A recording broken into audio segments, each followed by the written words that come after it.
Vivek Ramaswamy sits down with the most censored man on the internet, Alex Jones, and really fires him up about the establishment media, about the agendas that are being force-fed down our throats in this hour-long podcast. This is the most viral, most, very sensitive clip here, but it really takes me back because he sets his targets against even like mainstream conservative media.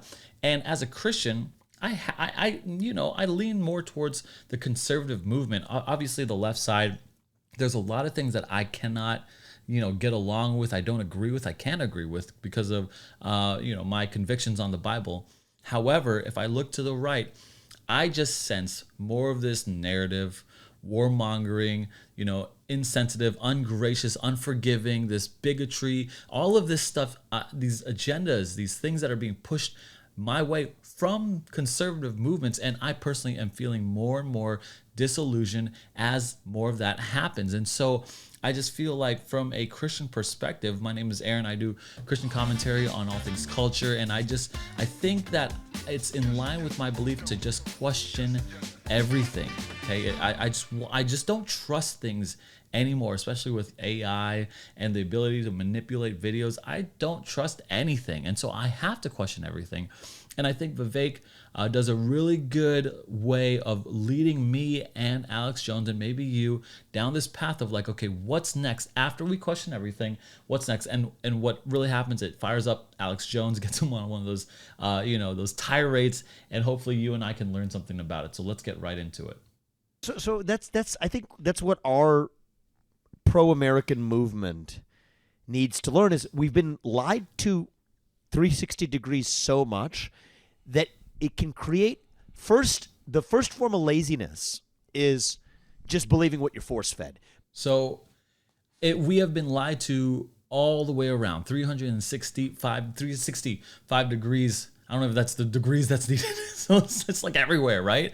It's being lied to in social media, on mainstream news, from the government, and then that's education. Like we're being lied to all the time. And so first of all, just to accept all that, not even to question it, that is a mistake. We should be like, hey, use your brain, turn it on. A lot of people think that Christians turn their brains off. No, Christians should turn their brains on. But let's keep it going. But now our movement understands that you got to reject whatever you're force-fed. And I don't care if it's even force-fed by mainstream establishment on the left or on the right or whatever. Reject what you're force-fed. Question everything. Question everything. Question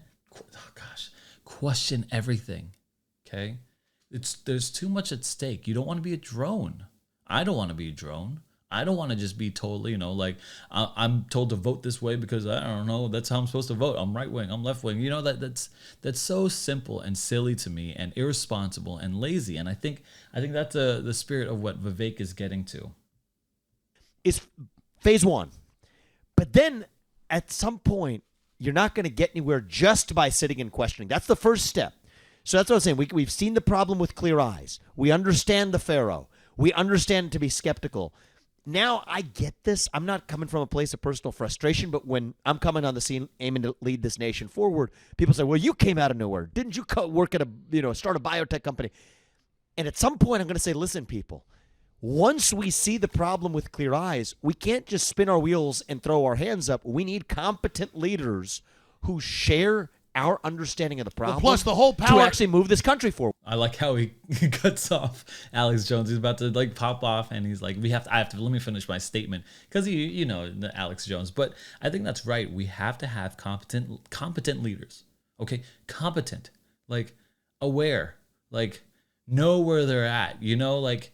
That's kind of baseline. That's baseline to me, and I think he's making a nod to Biden there. But I think that's 100% true. We need competent leaders to lead us out of that, not just to realize the problem, but we need the solution to drive us as a people, as an American people, out of that problem that we see, that there's all these lies and false and misinformation. I think what's happened over the years is that it was the age of information where we could take on a lot of information, but nowadays it's not that. The age of too much information now has arrived, and it's like we need a way to filter out the information.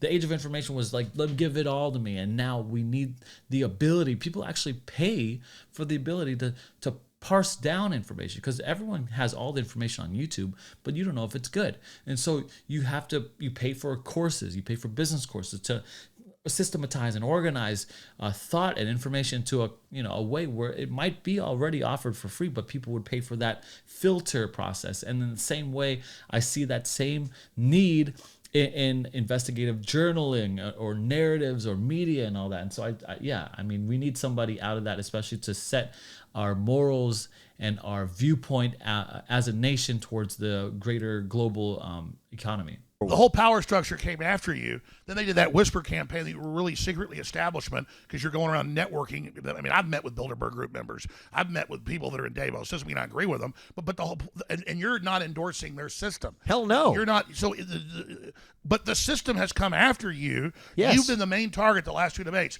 That's the endorsement. Just like people go, wait, they're indicting Trump for no reason. That endorses him.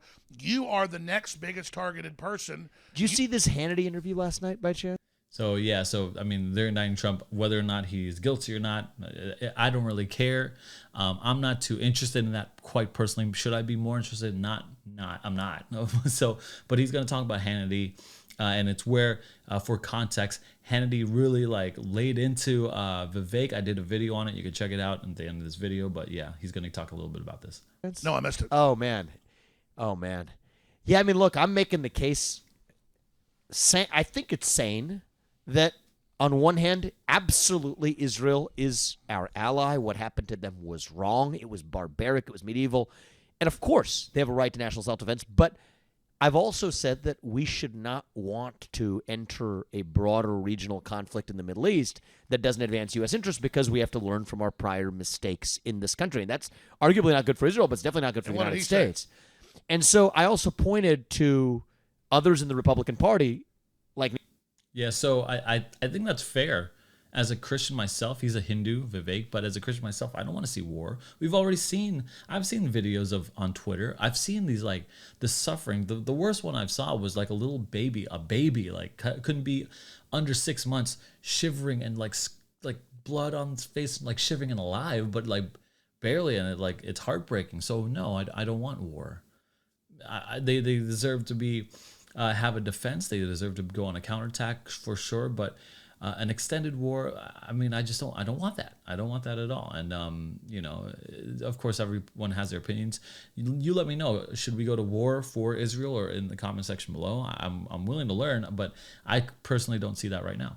Nikki Haley, who screech, finish them, talking about Hamas and Iran as though there's no distinction.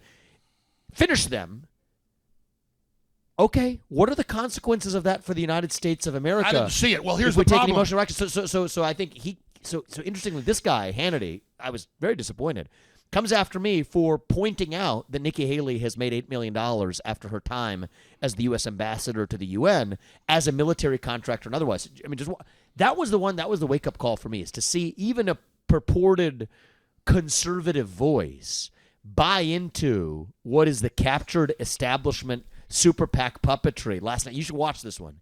I will. Let me say something. So Nikki Haley, who's saying finish them, makes $8 million reportedly from Hannity from her time being a representative of the United Nations and promoting really this war propaganda. Of course she's self-interested. Of course. So how can I take news, and how can I take the agenda of somebody who is self-interested in that said agenda to make more money, to make wealth for themselves? How can I support that? I can't. It's tainted. It's wrong. Give me a sensible reason to go to war, and make sure you're not advancing your own pockets to do so. That's me. I question everything. That was unbelievable. I'm powerful. Let me say something to Sean Hannity, because I know him. Hey, Sean, the border's been completely wide open for 2.5 years. The Border Patrol admits tens of thousands conservatively of Hezbollah and Hamas fighters have gotten across. They've caught a bunch of them. Okay, these are 90% military-age men. Do you know what Hamas will do? They're here in our country. You know what Hezbollah will do? So it's in the United States of America that we need to worry about. Look at Black Lives Matter endorsing the attacks on Israel. So we have this problem, and Iran has a high-tech military. And it's not that I'm, quote, scared of Iran, but we need to support Israel, but obviously not have our aircraft carriers attack Iran. And then now we're fighting Russia through NATO and we're fighting Iran. What's going to happen, Sean? Use your head. This is how World War III starts, just like World War I and World War II. Once more wars start, other people say, hey, they're tied down. China is going to go into Taiwan, dummy.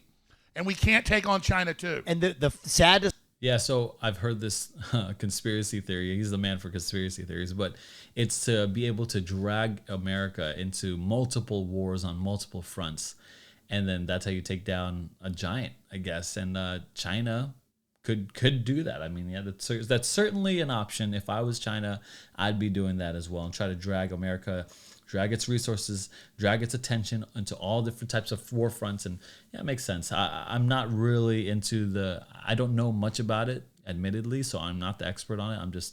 I call it as I see it, right? That's what I do.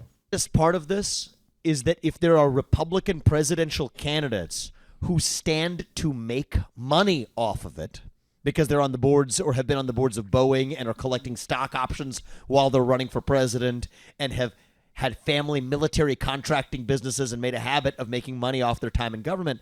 This is why we have one crime family right now in the Biden family that has sold off our foreign policy to make their family rich. I could care less if you have an R after your name Or a D. and you're going to do the same thing. And that's why it's so... That's right. That's one. Oh my gosh, that's 100% right. You got an R or a D after your name, does not matter. Do you profit from the agendas that you push to the American public to pass? Do you profit? Are you self-interested? Are you going to make $8 million? Because you've got board members, family members, you're interested, you have stock options. It's silly. Question everything.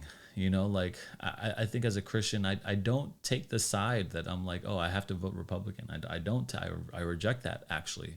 I want to be able to come to every issue, come to every, option. Some options might be obvious, some might not be, but I reserve the right to be like, what would Christ do? What would a Christian do in this moment? Like how, and remove the Democrat and Republican labels from things. Like what is the Christ-like thing to do here? What is the best thing to do? And simply put, I'm just questioning everything and rejecting that narrative that Christians should vote one way or another.